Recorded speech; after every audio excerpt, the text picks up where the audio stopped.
Hello, I am Amanda, your ambience music producer, and this is episode 2 of my game scoring series.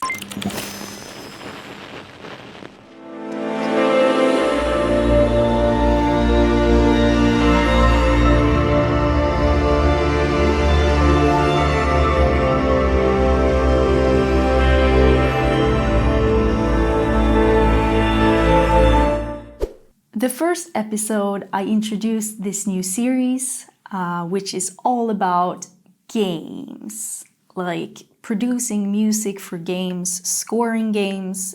This is because I got a job from a game developer creating music for a new PC game, space-themed action-adventure. I would love to get you into this process and see how everything works. In this series, I talk about how to create music for a game and how particularly I create the music, because everyone does it their own way, but this is my way. It would be an absolute crime to call myself a gamer, because I am definitely not a gamer. I definitely played a lot more games than my friends in school, at least the girls. I know I grew up playing like Age of Mythology, Age of Empires, of course, Super Mario, Last of Us. I know I played a lot of Call of Duty for some times, like in high school. Halo, oh god, I love Halo, probably because it's space themed as well. I've played a fair amount of games, but I'm definitely no gamer, and especially not today. But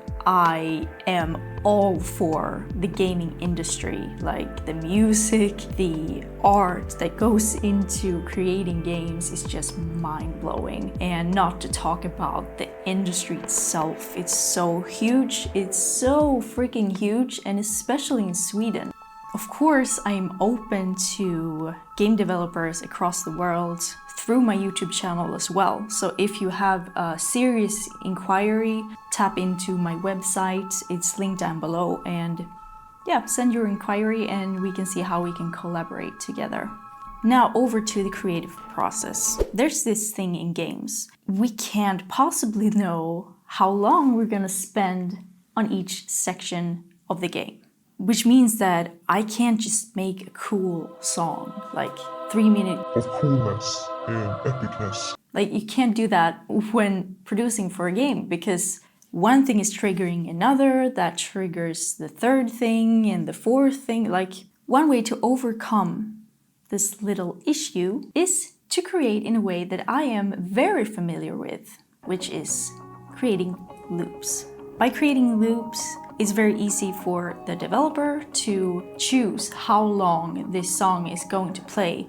When you've played a certain part of the game done and you trigger the next part of the game, the loops can just continue however long it takes. And then it's over to the next mood or theme. Today, I want to bring you into another track that I have made, which is also a low intensity track. But this one is not as dark as the first one. If you want to see the first track that I made, you find that video right here. Just click on this link. But before we dig into the creative world, there is a button beneath this very video down here, and it says subscribe. And if you click on that button, you can choose if you want my notifications to turn on every time when I drop a new video. You will not miss my next episode in this series. Please give this video a thumbs up so that I know that you like it. Let's dig into the creative world. This next track is, as mentioned, also a low intensity track. Yes, my headphones are shit and I need to either fix them or buy new ones, I know. Let me know what you think in the comments if this is a good look on me. This is also a low intensity track, but this time this track is a little more light and airy feel compared to the first one that was a little more dark. It's supposed to have a beautiful and light feel, but also a little bit you know, there could be a sense of uncertainty. It's not supposed to feel entirely safe, but still light. I decided to use some real organic instruments, guitar and also vocals, but very, very, very subtle in the background. Let's start off by just listening to the elements. Okay, so here's some kind of percussion and like ticking sound. I call them ticks. A bass.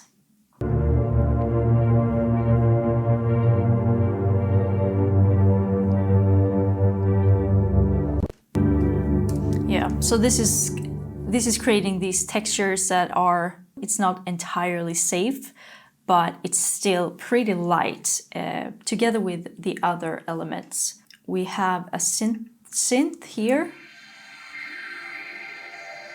that creates that like light feeling. This sounds like really airy to me, like flying in the air or like floating in space or something. And then we have my lovely space horns that I talked about this in the first video as well.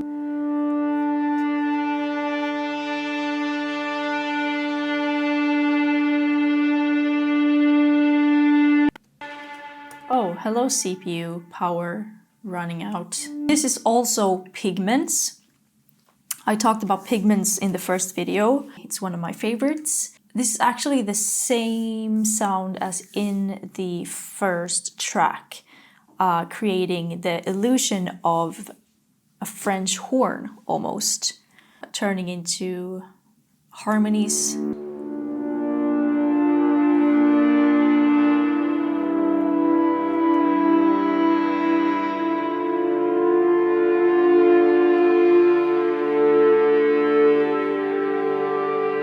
You get the point. This is a lighter kind of synth as well, building the layers of sound.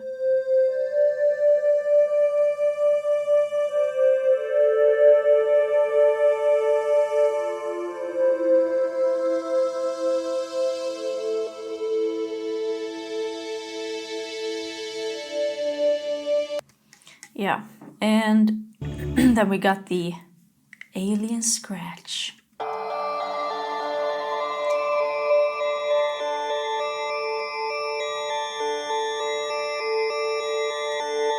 I really like the search of textures and, you know, uniqueness, something that builds the elements together and creates something interesting. I guess that is the point with sound design, and I like to twitch it a little bit. If I find an original synth or something, it's really fun to, like, that's when the fun begins, and then you can start tweaking it and finding those rich, lush soundscapes. It just makes it all come together. This is one of them. Another one that also adds to the airy feel.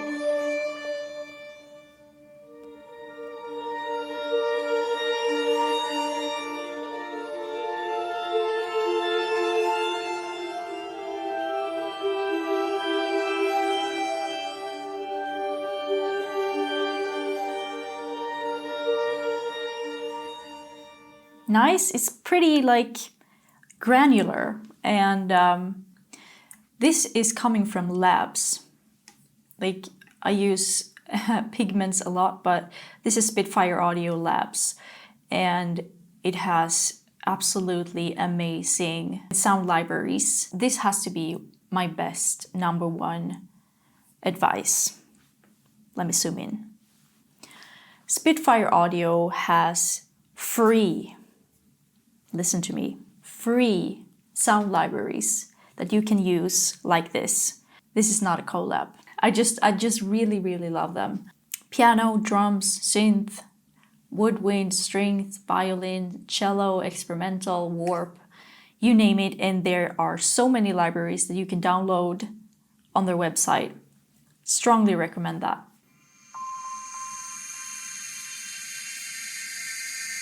Another spacey, airy sound It's just really, really important with the details to me when creating a soundscape like this. That's what makes it interesting. And now we are moving over to the organic part of this track, which is guitar and vocals.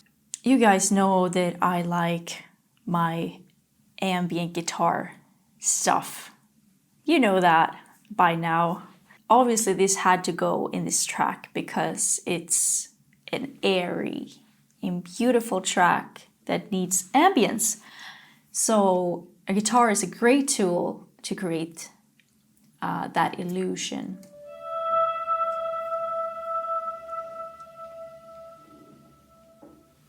I'm gonna show you the technique.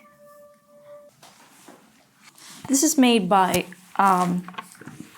turning the volume knob down, playing a note, and then gradually turning the volume up again while playing, while recording.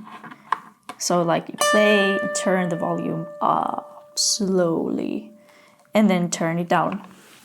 By doing that, it's like turning the guitar into a synth.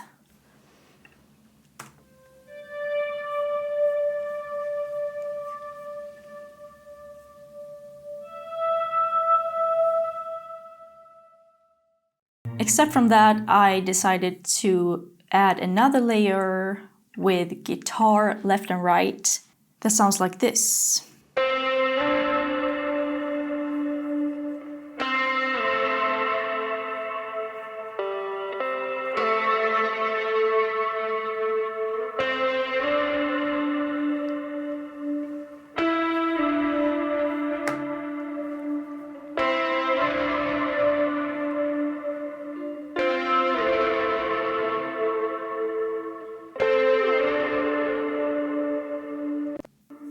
Yeah, and to me, I know that when I talked to the developers, we were like, it's like everyone loved it, but they also feel like this was the part that would be nice to be able to control, like in volume, that sometimes maybe they want to use the guitar and maybe they don't want to use the guitar. So that's why you export them into stems later on. We'll get to that in the end of this series as well. So this was a part that really added something unique to the track, but still it can be a little bit overwhelming in some parts of the game. So it's nice to be able to control when and where to use this guitar.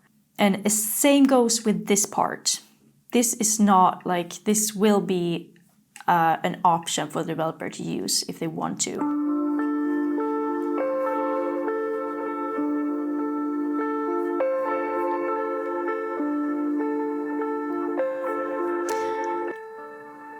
And on this guitar, this one, I decided to add kind of crush the sound a little bit.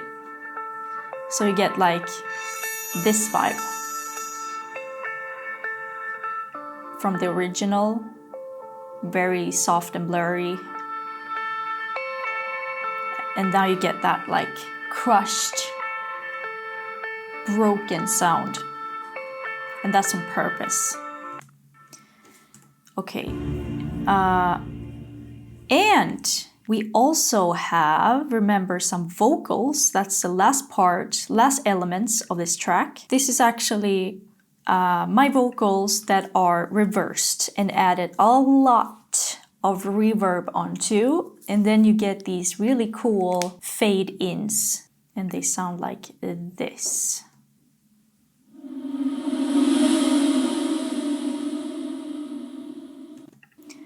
And also like this.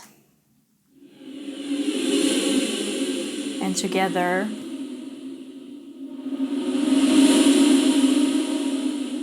pretty nice. It's not like too harsh too, because I wanted to add the reverb so that I used the Valhalla Supermassive, which is one of my favorites when you want this huge reverb. And it's pretty nice. I didn't want it to like cut like some fade-ins might do oftentimes when you want to make that like harsh break before a drop, but this one is very, very soft.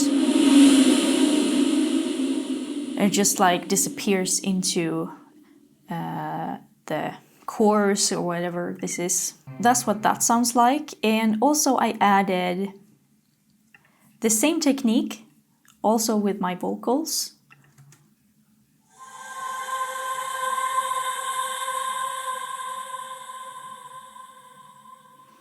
And this is a reversed vocal as well. So this is starting here originally and is reversed, so it sounds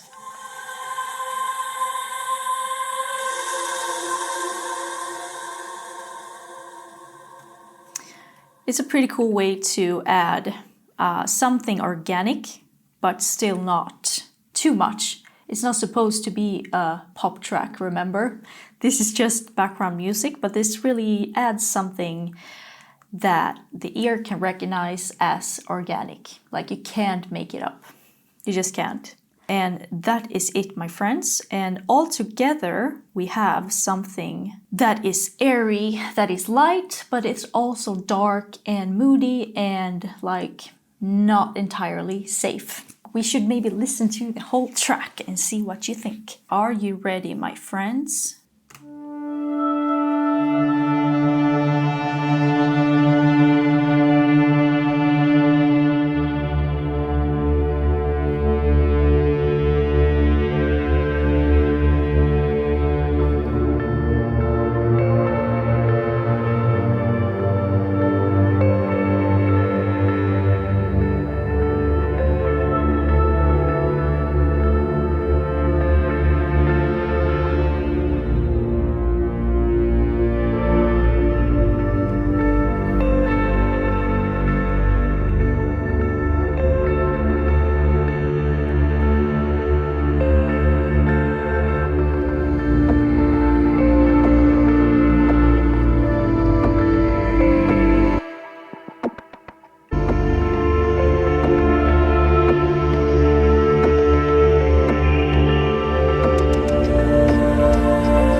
That's it, my friends.